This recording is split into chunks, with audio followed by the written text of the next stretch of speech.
Dave Dombrowski does it again. He does what really he needed to do, signing Zack Wheeler to a 3-year, $126 million extension that begins next year, doesn't kick in until 2025. That is a $42 million average annual value price tag for Zack Wheeler.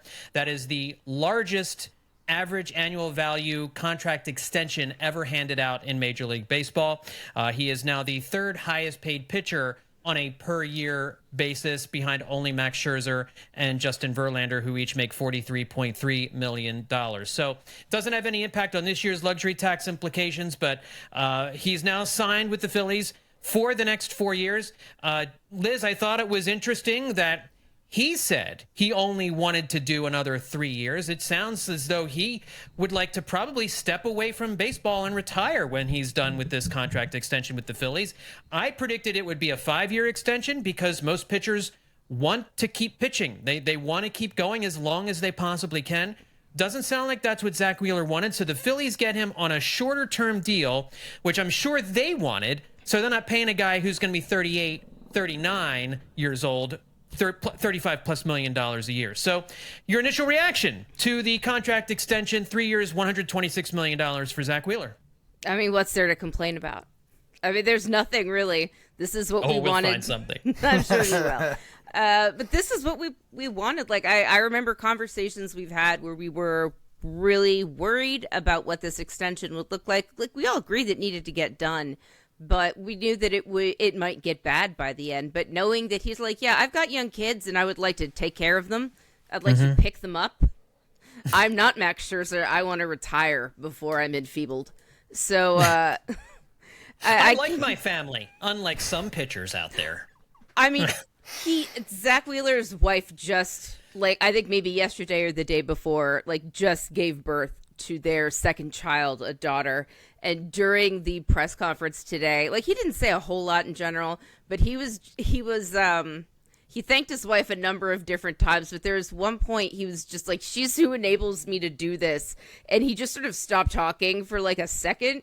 Like, he could not find the words. Like, the words had not been invented to describe what he was feeling. He's just like, I have the greatest wife of all wives, or something like that. It was just very sweet and very real and genuine.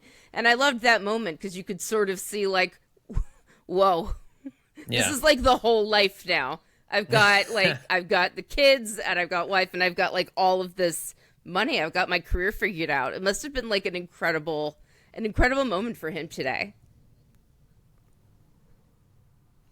Well, and Justin, we remember he started off with a contract that turned out to be an absolute steal, right? They signed him to a 5-year, $118 million contract. It will go down as one of the great free agent signings, really, of any starting pitcher in Major League Baseball history. Certainly one of the best free agent signings in Phillies history. I'm sure there's an argument that can be made that it is the best free agent signing the Phillies have ever made.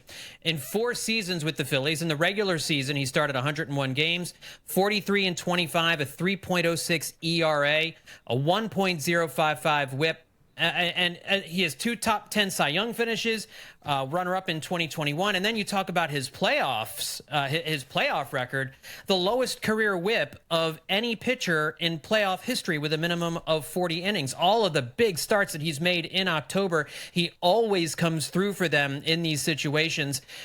I mean, it's hard to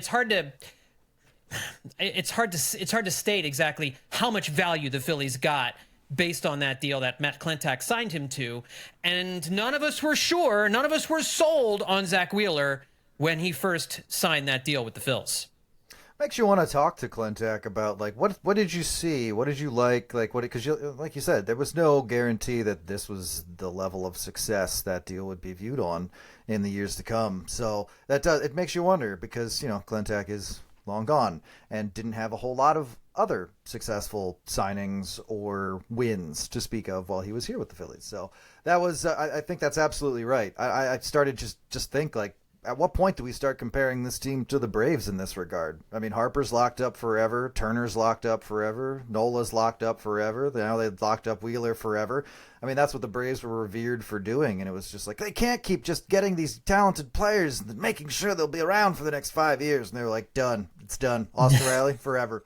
And now the Phillies are essentially doing the same thing with their most core members. And they're a team that rewards players and fans by keeping their best players from wandering off. I mean, that's not a lot. There's not a lot of wobbling plates right now. I think we're going to mention what the free agent class for the Phillies will be next year, and it's not a very terrifying group of players to lose potentially. I mean, Schwarber and Castellanos will likely be getting their, will we say, last, probably one of the last deals of their careers, whether it's with the Phillies or not, when those deals are up.